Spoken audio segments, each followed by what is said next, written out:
So, another piece about the social engagement system, and I mentioned this a little bit, is that it's developed through relationship, initially in our early attachment relationship. So our primary caregivers and the quality of their, what we're going to call vagal tone, or their own coherence and smoothness or capacity to connect in that socially engaged manner shapes the vagal tone of the infant.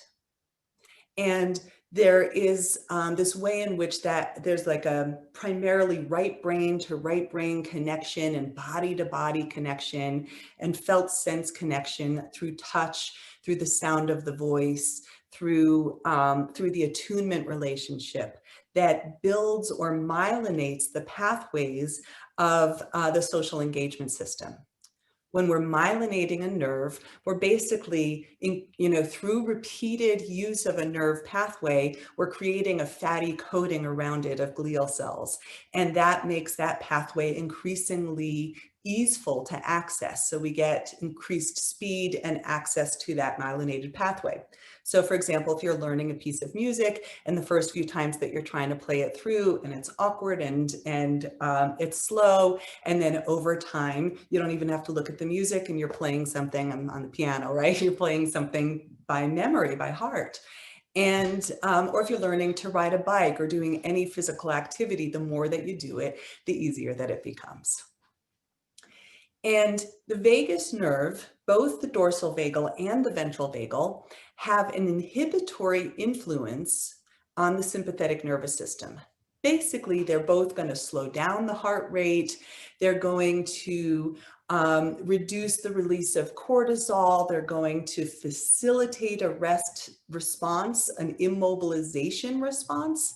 And they do so in different ways, depending on whether we feel safe or whether we feel threatened. So we're going to come back to that topic in a moment, but I want to just stop the share on this for a second so that you can see me a little bit larger. Does that sound okay?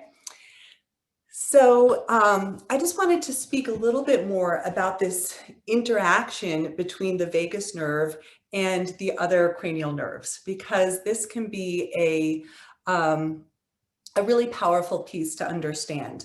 So first of all, if we think about the cranial nerves, we have, olfactory nerve, we have the optic nerve, we have the oculomotor nerve that's connected to eye movements. We have the trochlear nerve, which is connected to eye movements as well. We have the trigeminal nerve, and certainly there's a commonality among individuals who have trigeminal nerve pain or dysfunction, but that's mostly in the jaw and touch on the face and can sometimes lead to pain conditions when there's dysfunction there. We have the abducens, the facial nerve, the vestibular cochlear, which is the vestibular system and balance in the inner ear. You don't need to remember all of this, and you can Google this one, so don't worry about, there's no test at the end of this, right? But the reason why I'm naming these, and I'll just say the last few, there's the glossopharyngeal, which is going into the pharynx. There is the vagus nerve, the 10th.